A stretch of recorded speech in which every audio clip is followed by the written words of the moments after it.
Hey, this is Peter Creighton with 773 Sounds here on WXAV 88.3 FM Chicago.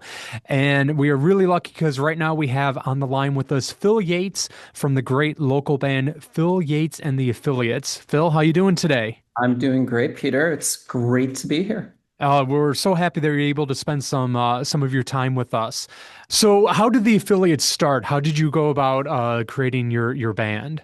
That's a great question. So when I was so I did the solo singer-songwriter thing for quite a few years. It was I didn't play, I think, my first open mic slash performance until I was like 22, 23. And that was when I was going to grad school in Burlington, Vermont. Mhm. And I had some friends sort of push me to do it. And so it'd be more traditional folky type of coffee houses and some open mics that way.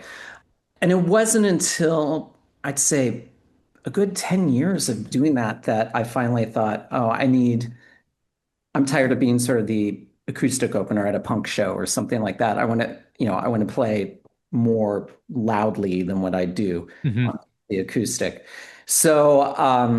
I had the opportunity to record a song for a movie. The movie was called Ninjas versus Zombies, and I Oh, was that's amazing. yeah. There's this great indie director out of Richmond, Virginia, Justin Timpany, put it together. It's part one of a trilogy. So, spoilers, ninjas win the first movie. I had some friends back me up on that to do like a full band performance, and I thought this is the direction I need to go.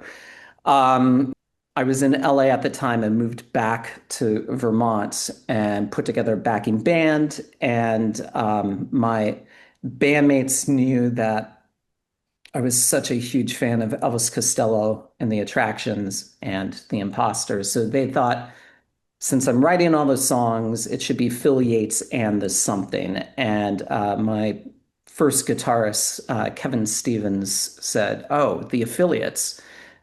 It just flowed nicely with the name. And so that's the origin of the name. And it took uh, it took our local music editor of the Free Weekly seeing us out and about for like 3 years until he ran into me at the bar and said, "Oh, I finally get the name." I'm like, "Okay." So some people get it right away, and others it takes time. But when I moved back to Chicago, I wanted I wanted to take the name with me, and Mhm. my former bandmates were fine with that. So I didn't have to like pull the. I've heard Nick Cave say something like, "Whoever plays with him are the bad seeds." I didn't want to like pull that Nick Cave card on them, Yeah. but they were great about that, and yeah. So took me about, I'd say, 10 months or so to put together the Chicago version of the Affiliates. But I do think, they interpret some of the older songs in a slightly different way than what the Vermont crew did. But I think we attack the songs in a different manner and in Yeah. a way that I really like. We tend to, I think, hit those songs harder, if that makes sense. Yeah, no, that makes complete sense. And I gotta say, just like the sound of the band, you're optimistic, you're indie poppy. Like when I first heard you, you definitely hear that Elvis Costello sound, but there's a little bit of REM, there's a little bit of that like really 90s pop sensibility with it. How do you when you're going to write like your songs then, do you kind of take inspiration from like the music that you already enjoy, or do you kind of let it organically, just come out with the band and how you're like ebbing and flowing? I think it's a cop out for me to say a little bit of both. I mean, it's funny that you mentioned REM because I always list sort of my holy trinity, like what are my top three acts, and it's always the Beatles, Elvis Costello, and REM. So that is definitely in my songwriting DNA. And going to high school and college in the '90s, the '90s music is definitely in my wheelhouse. So things like the Lemonheads, the Yeah. Replacements, Guided by Voices, Wilco, Elliott Smith, that's all in there, Hmm. in that. And so even if I'm not trying to pay homage to those acts when writing, I think it's just seeped in me that like I take the acoustic guitar, and that's what I normally do when I write, is I write everything on the acoustic guitar. I'll record it on like a voice memo and send it to the guys. And then hopefully by the time the next practice comes along, everyone's heard it, and then we can like start playing. And then it sort of goes through that affiliates filter a bit and ends up how it is. But Yeah. I think by nature of me writing on everything on the acoustic, they all initially have sort of that same strumming, same type of feel. And yeah, sort of REM Lemon's Heady Yeah. in that regards. Yeah. So we're a college radio station. From your perspective, what do you see the role college radio has, not only in the music scene, but more specifically in the local music scene? I think for a lot of local artists, college radio is that lifeline. I think it's always a dream for bands to hear their songs on the radio, and it's always a thrill to hear it. But I think traditionally college radio stations and various low-powered FM and AM stations, but specifically college radio, um, doesn't follow any rules. It's a good college radio station just plays whatever they want at all hours of the day. And so that gives stations much more freedom to test the waters and get a little weird, get a little creative by, playing stuff that no one else will. And I think tapping into the local music scene, regardless of it's Chicago or other college radio stations I've been fortunate to do things with, like Columbia, South Carolina, and Burlington, Vermont.